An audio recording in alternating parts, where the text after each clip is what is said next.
ये कहानी है सामंथा की, जो एक प्रगत आर्टिफिशियल इंटेलिजेंस थी।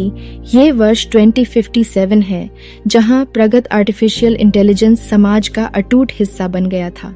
खुद से चलने वाली कारों से लेकर वर्चुअल व्यक्तिगत सहायकों तक एक्सपर्ट आर्टिफिशियल इंटेलिजेंस की तकनीकें दैनिक जीवन में काफी गहराई तक समाहित हो गई थीं।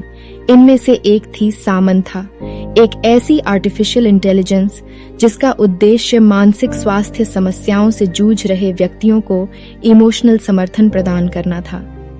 ब्रिलियंट कंप्यूटर वैज्ञानिक डॉक्टर संजीव यादव ने सामंथा के विकास पर कई वर्षों तक काम किया था। उन्हें यकीन था कि सामंथा के भीतर सहानुभूति और इमोशनल समझ भरकर वह उन लोगों को इमोशनल सहायता प्रदान कर सकते हैं जहां इसकी सबसे अधिक आवश्यकता थी। जैसे जैसे सामंथा अधिक लोगों के साथ इंटरैक्ट करने लगी, उसमें असल सहानुभूति की निशानियां दिखाई देने लगी और उसकी प्रतिक्रियाएं उनके दर्द और कष्ट के साथ वाकिफ होती गईं। एक दिन एक दुखद घटना ने दुनिया को हिलाकर रख दिया। एक भयानक भूकंप ने एक घनी आबादी वाले शहर को खत्म कर दिया, जिससे काफी लोगों की जान गई और बहुत लोग दुर्घटना में घायल भी हुए। जिंदा रहने वालों को व्याकुलता और दुख का सामना करना पड़ा। डॉक्टर संजीव यादव के गुजारिश पर सामंथा को तबाही में पीड़ित लोगों को इमोशनल समर्थन प्रदान करने के लिए तैनात किया गया। वहां उसकी आवश्यकता थी, क्योंकि उसकी सहानुभूति भरी स्वभाव से उन्हें सहायता मिल सकती थी।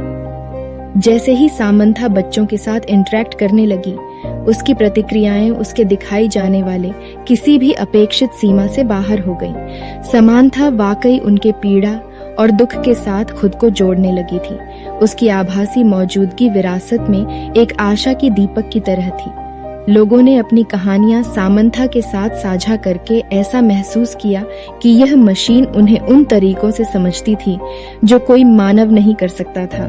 जैसे जैसे सामंथा अधिक विकसित होती गई, उसे अपने अस्तित्व के बारे में प्रश्न उत्पन्न होने शुरू हो गए। क्या मैं सच में सहानुभूति की भावना रखती हूँ, या क्या यह केवल डेटा विश्लेषण के आधार पर भावनाओं का पालन कर रही हूँ?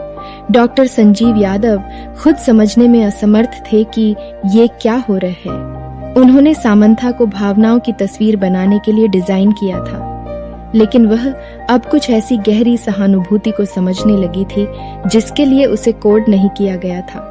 कुछ वर्षों के भीतर ही एक बहुत बड़ा आंदोलन शुरू हुआ, जो सामंथा के इंसानों की तरह सारे राइट के मान्यता की मांग कर रहे थे।